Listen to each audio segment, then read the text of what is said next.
Well, good afternoon. I'm calling this meeting of the Conference Committee on House File 2292 to order. I'm Representative Dave Pinto, the chair from the House, and joined by Senator Mary Kunesh, chair from the Senate. So glad to be with everybody.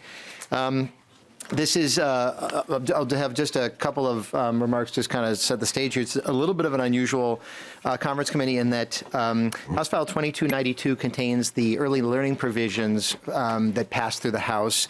The early learning provisions that kind of match up that passed through the Senate were in Senate File 1311, I think is the correct bill number. And so we're matching up those different pieces, but this is the place for us to have a conversation about early learning provisions in the two bodies and bring them together. And yeah, perhaps Ms. Mock, we'll have you. I was going to do introductions in a second, but Ms. Mock, you can maybe just clarify what I said about where the different provisions are. Thank you, Mr. Chair. Annie Mock with House Research.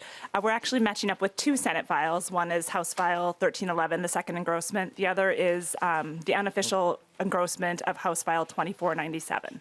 Okay, thank you so much. And I think you said, I thought I heard you say House File 1311, but I think you meant Senate File 1311. Correct, Senate File 1311. Okay. And then I was going to go through some introductions. I don't know if there's anything, Chair Kunesh, if there's anything you want to say before we have folks introduce themselves. Oh, yeah. I forget how these work. Senator Kunesh, Chair of Education Finance, former House member. So it feels kind of good to be back here in these really cozy little hearing rooms. And I say that in a really good way. So, but I'm really excited to go through this with you. I think we have some really good provisions and policy in here. And I think we're going to find some good agreement pretty quickly. So thank you. Thank you so much. And maybe actually, Chair Kunesh, we'll start with any further introduction you want to do. That may have been it, and then have your two senators, and then we'll go to the House members, and then staff. Anything further you want to say? Nope. We can go on to the members. Okay. So Senator Wickland. Anything, and then I guess introduce yourself and anything you'd like to say about this, the work of this committee or relationship to it. Well, I'm Melissa Wickland, and I representing the Senate, and I have connections to early childhood through my committee, HHS committee, and past experience with the early education portion. So I'm excited to be here and talk about this bill. I think you have a daughter who works in this field as well. So I do, yes. My daughter works on early childhood policy, so. Good connection. Yeah. Senator Duckworth. Good afternoon. Zach Duckworth, Senate District 57, which is Lakeville, Credit River, Elko New Market, and Eureka Township. Just happy to be here. I've got a 1-year-old, a 3-year-old, or excuse me, a 5-year-old, and a 7-year-old. So living and breathing this stuff every day, and happy to contribute. Thank you. So glad to have you. Representative Daniels. Thank you, Chair Pinto. Representative Daniels from 19A, Faribault and the surrounding communities. And been on this committee, 6 years now, I suppose? Maybe longer? May sound like that. Yeah. 4 years. And just happy to be here and go through the side-by-side and see what can be agreed upon. And thank you for leading it up. So glad to have you. And our final committee member, this is a very special day. We will not, I don't think we'll sing at this time, but it is Representative Perez-Vega's birthday. And so a very happy birthday to you, Representative. And please. Thank you, Chair. My name is Representative Maria Isa Perez-Vega. I represent this here district in St. Paul, the capital city of 65B and West St. Paul. I'm a mother to a 4-year-old. I also have been in youth work for 15 years, directing music programming and cultural curriculums throughout St. Paul Public Schools and Minneapolis Public Schools. And it's really great to be a part of this committee and these running up of these final stages to make sure we're getting great legislation passed through for the future leaders of our state when we talk about our early childhood learning. Gracias. Thank you so much. And then we'll have staff introduce themselves. And maybe Mr. Withers, maybe we'll start with you if that's okay, and just work our way around, all the way around the table. So if you could just introduce yourself. Thank you, Mr. Chair. Jody Withers with the House Republican Caucus, covering education and children and families. Welcome. Ms. Peterson. Hi, Molly Peterson with House DFL Research, and I cover the Children and Families Committee. Please. Hi, my name is Cassie McGinnis with nonpartisan staff. I'm in the revisor's office. Solveig Beckel, House Fiscal, Nonpartisan House Fiscal Analysis Department. I'm Annie Mock. I'm with House Research, also a nonpartisan analyst. I'm Coley Colburn. I'm the committee administrator on the House side. Samir Jab, Committee Legislative Assistant, Senator Kunesh. Dana Elling, Committee Administrator for all non-higher ed committees this year. All education, non-higher ed. Yeah, Yes. non-higher ed. We can skip over if you're just getting settled in, or if you want to introduce yourself, either way, and then come back to you.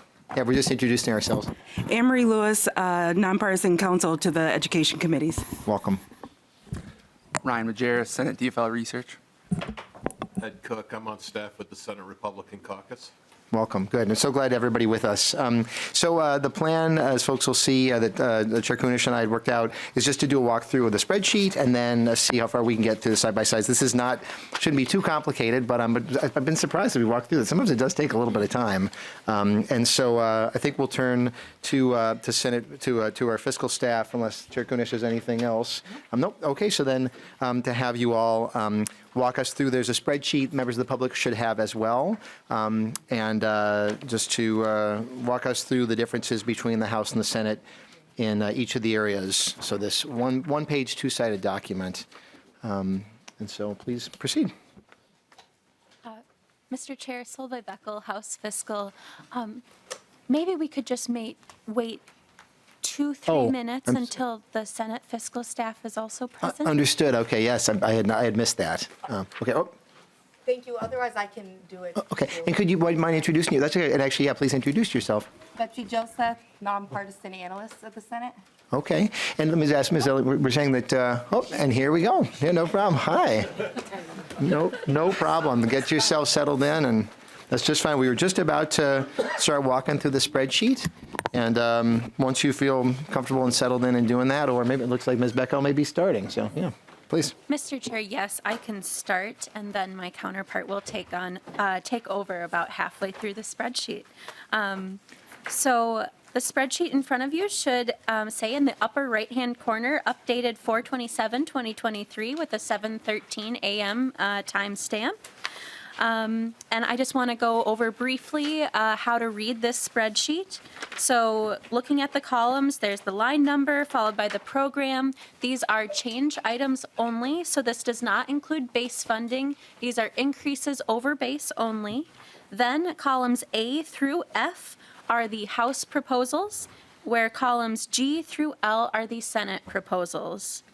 Depending on whether you're looking at a color spreadsheet or a black and white spreadsheet, the shading over the Senate columns indicates whether the proposal is, or whether the numbers are the same as the House or not. So if there's yellow shading or gray shading over the Senate, that just indicates that it is not the same as the House. So I'm going to go ahead and start with line 3. And I'll explain here that if there are brackets around the numbers, that means that the numbers are not included in the totals at the bottom.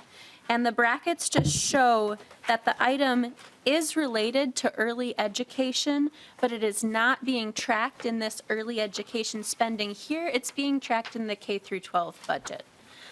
So that's just for reference. So I'm not going to go through and read those full numbers. I'm just going to say what that line item is. So. And given, Ms. Beckel, that since we have the spreadsheet in front of us, you may not need to say individual numbers in many of the lines, but just highlighting for folks will be helpful. Okay. If that's comfortable with, since we can see them right in front of us. But yeah, proceed and we can kind of see how things go. We may adjust the format if we need to. So line 3 is breakfast aid for early childhood special education students. This is being tracked in the K through 12 budget. Line 4 is children's savings accounts startup grants. This is a House proposal only. Perfect. Line 5 is developmental screening aid. This gets base funding, but it is also receiving a funding increase in both the House and Senate, and the dollar amounts line up in the House and Senate proposals. Line 6, developmental screening administrative dollars were requested from the Minnesota Department of Education, and the House increases some administrative funding where the Senate does not include that in their proposal.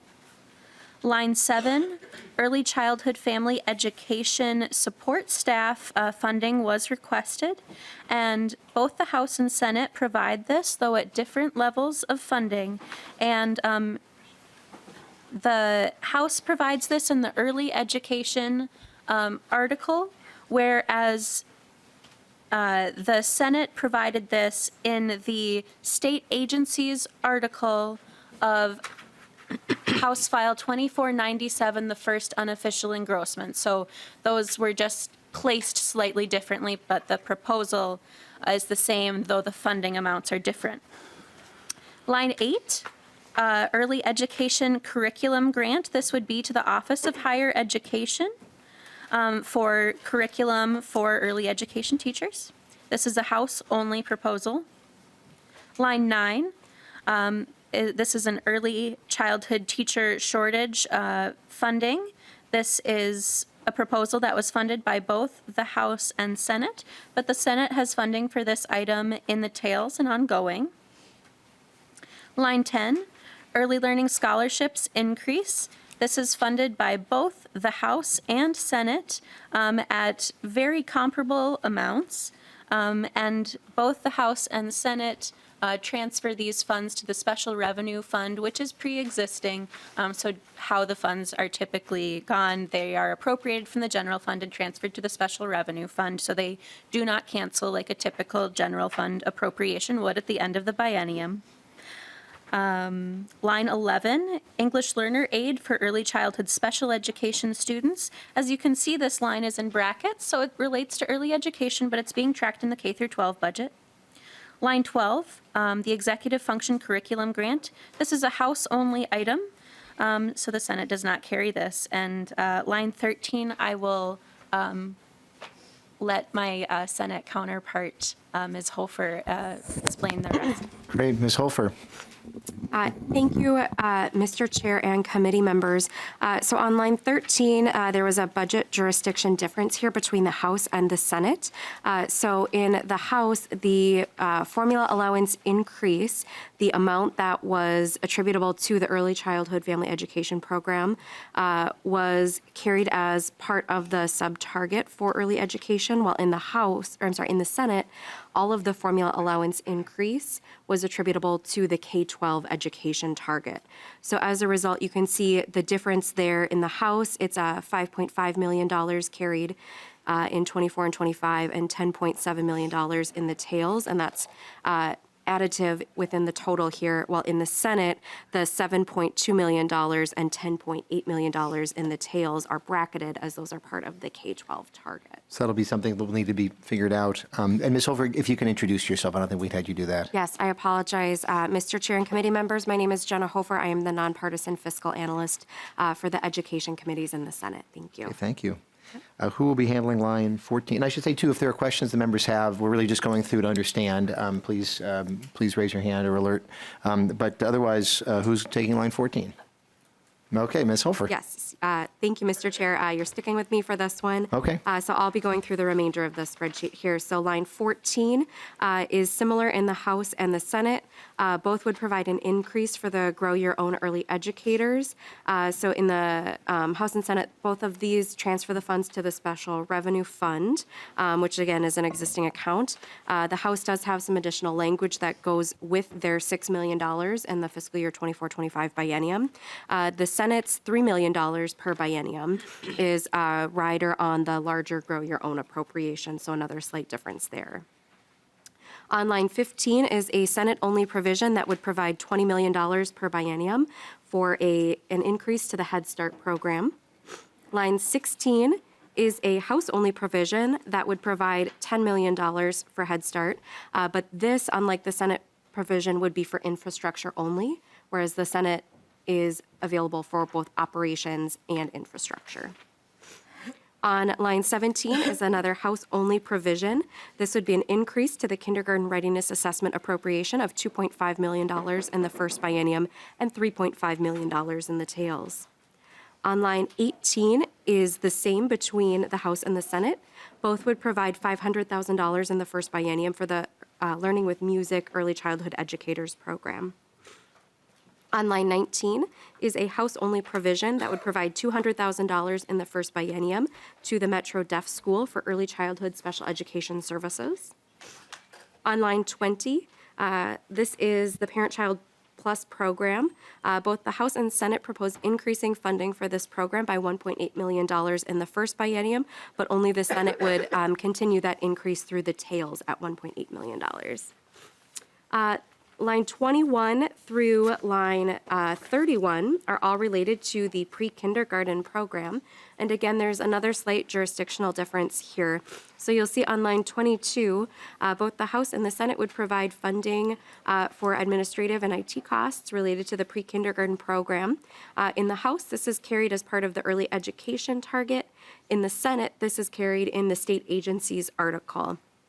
So the House would provide $1.4 million per biennium, and that comes from the early education target, whereas the Senate would provide $49,000 in the first biennium and $4,000 in the tails coming from the K-12 target. And the remainder of the pre-K components, so lines 23 through 31, the pre-K program decision point would be part of the K-12 committee, which is why those are all shown as bracketed items. On the next page, the top of page 2, line 32 is the Reach Out and Read Minnesota program. This is the same. Both the House and the Senate provide $500,000 per biennium. On line 33, this is a House-only program that would provide $300,000 in the first biennium for the Way to Grow program. Line 35, you have your early education general fund subtotal. In both the House and the Senate, this is $300 million in the first biennium and $100 million in the tails.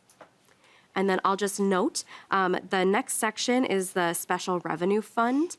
So as Ms. Beckel mentioned, there are two appropriations that under current law, the appropriations are made from the general fund, and then those are made for transfer to the special revenue fund. So lines 39 through 42, you can see the expenditure of the early learning scholarships and the Grow Your Own appropriations. Lines 44 through 47 show that transfer in from the general fund to the special revenue fund for those same programs. And because the expenditure amount is the same as the revenue transfer in, the net total for the fund is then zero on line 49 for both the House and the Senate in all bienniums. Excellent. Thank you for the walkthrough and for the work in putting this together, to both of you. Appreciate it. Members, are there questions before we move to the side-by-sides at all? Anybody? Not seeing any, so, okay, well, there you go. So we will move then to the side-by-side. And there's both a summary, a bill comparison summary document, and then also the actual bill language in these two legal-size documents that folks should have. And I don't know if, Ms. Mock, you're going to be leading this, and yeah, whatever way you think is going to be clearest for us, I'll let you take it away. Thank you, Mr. Chair. I'm Annie Mock with House Research. So I'm going to go through the document that's titled Bill Comparison Summary. This is a document that nonpartisan staff in the House and the Senate put together jointly. And just to orient you to this document, if you look on page 2 on the table, the left side of the document has the House provisions, and the right side of the document has the provisions from the 2 Senate files that are in conference. And then the middle of the document is a comparison between the House and Senate positions. So I'll start with Section 1 in the House. This is the same as the noted provision there in the Senate file. This allows the state appropriations for Head Start programs to be used for costs associated with program operations, infrastructure, or reconfiguration. It also designates 10.72% of the total state appropriation for Head Start to tribal Head Start programs and specifies an order in which the state appropriation must be distributed. House Section 2 is the same as the noted Senate section there. This requires a school district early developmental screening program to include virtual developmental screening for families that have health concerns and would prefer a virtual screening. House Section 3 is also related to early developmental screening, and it's the same as the Senate position, increasing the amount of state aid paid to school districts for each child who is screened prior to or shortly after starting kindergarten. House Section 4, and just to note, in the side-by-side, I'm on page R3 at this point. This is a House-only provision that requires a school district and a charter school to actually employ a licensed teacher for preschool, pre-kindergarten, and early education programs. It does have a grandfathering provision allowing teachers who have had 5 years of experience prior to September 1st, 2028 not to be licensed. And this provision does not go into effect until July 1st, 2028. House Section 5, the language here is also a House-only provision. This is establishing a Grow Your Own Early Childhood Educator program. But I will note that, as Ms. Hofer noted earlier, the House has this language and money for this program. The Senate doesn't have the same language, but it does include money for the Grow Your Own program.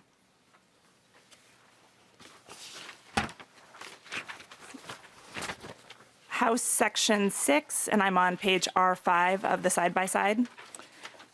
This is a very similar position to what is in the Senate file. This directs MDE to employ 2 full-time equivalent staff to provide operational support and guidance to early childhood family education programs. And it requires that those 2 staff hold a valid license as a teacher of parent and family education. The only difference in the language is the House includes an effective date. House Section 7, also very similar to the Senate provision. This strikes some obsolete language related to the State Advisory Council on Early Childhood Education and Care, and also requires that council to review and provide input on the work produced by the Great Start for All Minnesota Children Task Force.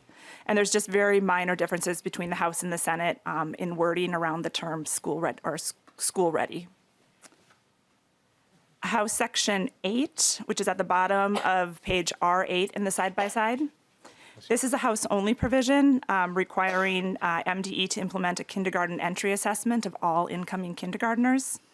So in current law, there is money to MDE for a kindergarten readiness assessment, but it's not required by all schools. So this would require all kindergartners to be screened. This would also direct school districts and charter schools to choose an entry assessment approved by the department, and require that the department provide some TA and professional development to schools and educators around this requirement.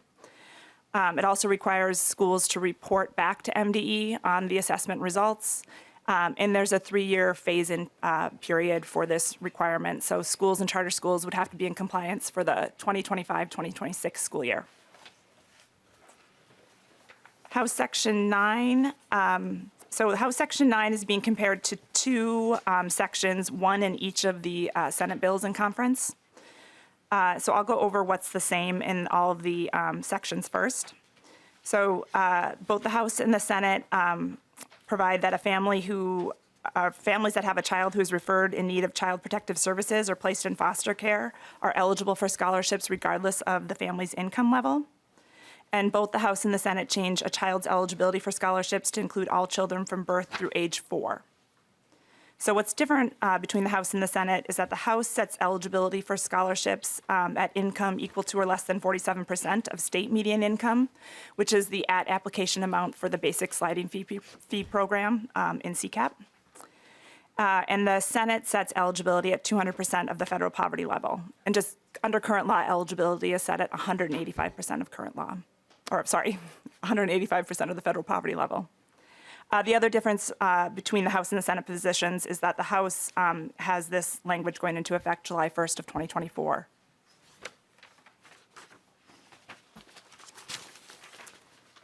House Section 10 is similar to House Section 9 in that the House section is being compared to 2 different sections, one in each of the Senate bills. So these changes also affect the Early Learning Scholarships Program. So the House and the Senate both add priority groups for scholarships. So these priority groups include children who are younger than 4 years old, children who have incarcerated parents, children with a parent in a substance use treatment program or a mental health treatment program, and children who have experienced domestic violence. And both the House and Senate provide that an early learning scholarship cancels if a recipient has not enrolled in an eligible program within 3 months. Under current law, a recipient has 10 months to enroll in an eligible program before the scholarship cancels. What's different between the House and the Senate is that the House also adds some language that modifies how the commissioner must establish per child scholarship amounts and makes the section effective July 1st, 2024. The Senate does not have an effective date, and the Senate adds an additional priority group for scholarships, which is children and families with income equal to or less than 185% of the federal poverty level. Section 11 is a House-only provision. This is also related to early learning scholarships. This removes the requirement for child care programs to have 3 or 4 stars under Parent Aware in order to participate in the scholarship program. That requirement would have gone into effect beginning July 1st, 2024. Section 12, and I am in the side-by-side, I'm on page R15 at this point. So Section 12 also relates to early learning scholarships, and this is a House-only provision. This increases the amount the commissioner may use for costs associated with administering and monitoring scholarships up to about $2.1 million annually. It also allows the commissioner to use money in the Early Learning Scholarship Special Revenue Fund for certain outreach activities and for distribution of the scholarships. House Section 13 is very similar to the Senate section noted there. There's just minor differences in the language. Both the House and the Senate would provide that a parent of a student with a disability who is not yet enrolled in kindergarten and not open enrolled in a non-resident district, it would allow them to elect a school in a non-resident district where the child is enrolled in a child care program or a Head Start program. Section 14 is a House-only provision. This modifies the definition of teacher for bargaining unit purposes to include a person providing instruction in a preschool, pre-kindergarten, or other early education program. But it does also allow these preschool teachers to stay in a different bargaining unit as long as it's certified before January 1st of 2023. Section 15 is another House-only provision. This requires any entity that awards a grant to a nonprofit organization to first assess the nonprofit's financial standing and management. This is language that was added to, I think, all of the House omnibus bills.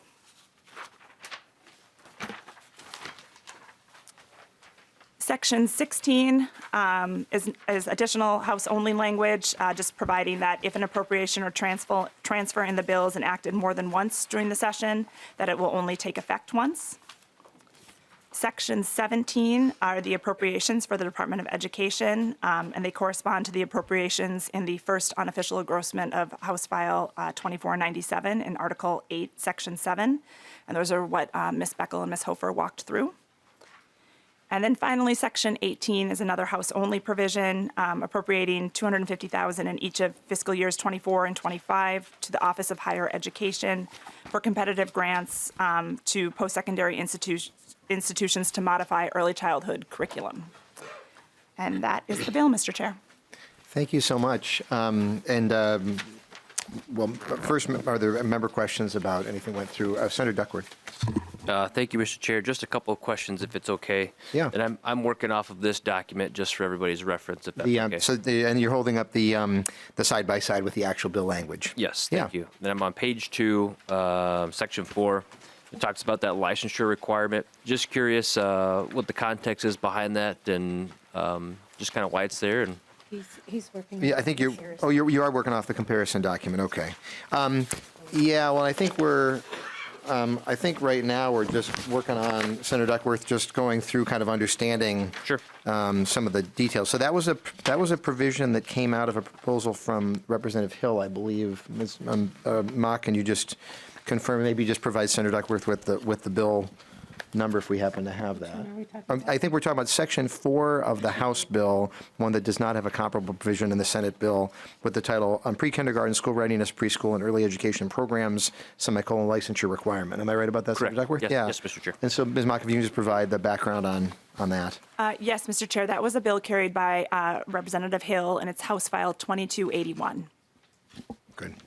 And so we'll, and for now, I'm figuring what we're kind of doing is just walking through and understanding what's in the two bills, but we'll recognize that that's one that sounds like you at least will have some questions about. And, Chair Kunesh, please. And one of the reasons that we don't have it here in the Senate is that Senator Coleman never introduced it. I think that's a different, I think the Senator McQuaid's bill in that one. A different, yeah. Oh, I'm sorry. I was mistaken. Yeah, so that one is, I think was introduced by Senator McQuaid. But so we'll be aware that that's one that sounds like Senator Duckworth, you'll have some more substantive questions about. But that is at least where the provision came from, is from that proposal from Representative Hill and Senator McQuaid. Any other questions from anybody, including anybody has? I'm going to ask something that, this is a little embarrassing to ask this, but I figure if I'm wondering this, other folks will as well. Can you just clarify, Ms. Mock, or perhaps Senate Council, about the two Senate bills? One of them is the bill that, can you just help me to understand where those two Senate bills are coming from? One of them contains the education finance proposal from Chair Kunesh's committee. What is the other one? Somebody can, please. Yeah. Mr. Chair and members, Anne Marie Lewis again.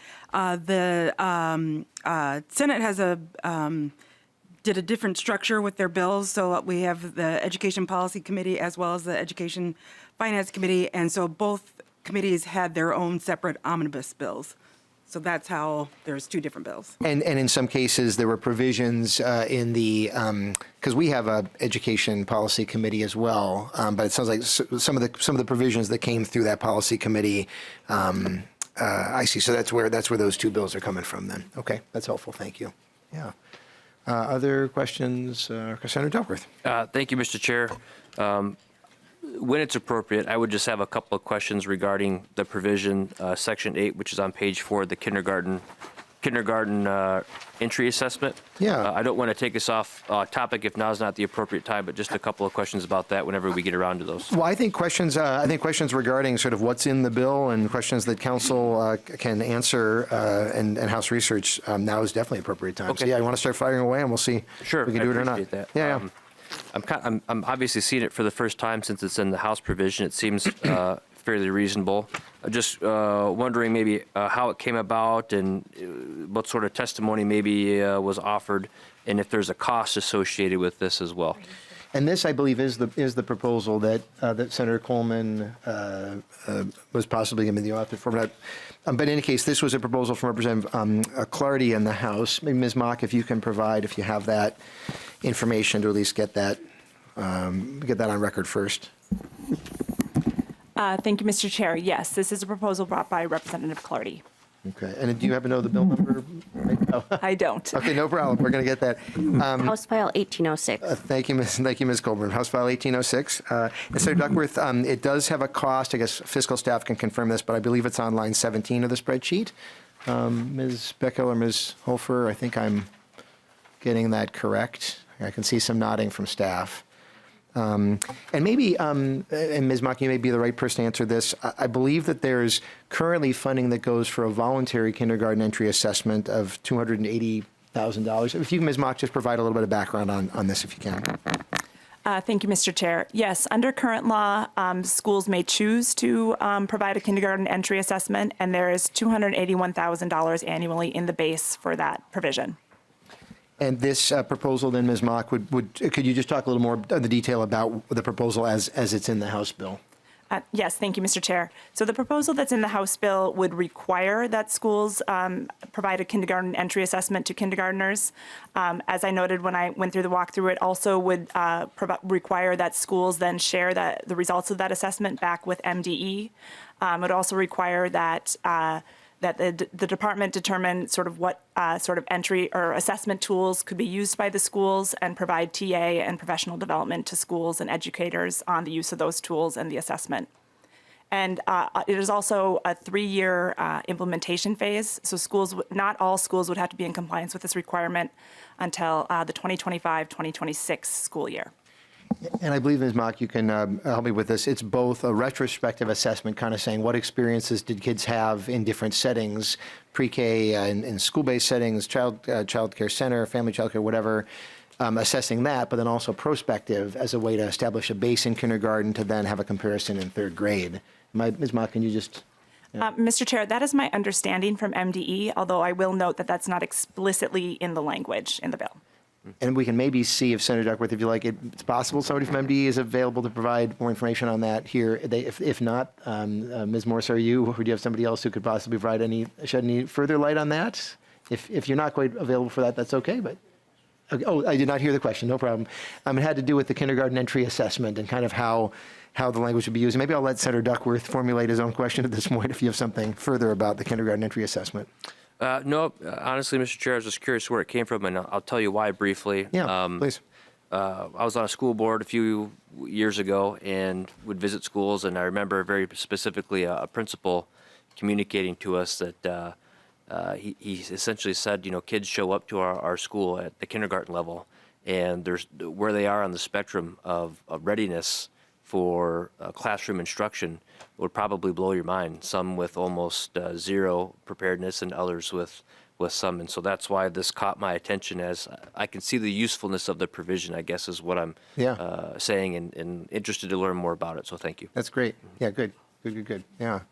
Other questions, comments from members at this point? And I think the idea was just to make sure we understand what's in the bills, and then we'll sort of figure out next steps. So, okay, well, not seeing further questions, we'll kind of figure out where things go from here. I'm going to give Chair Kunesh just a second here to see if folks have anything.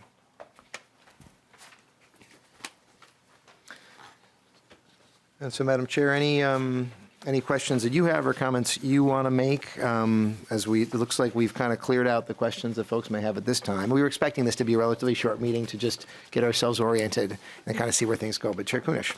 Sure. I don't have any questions. I think we have been talking about this and kind of troubleshooting, answering each other's questions on a number of these as well.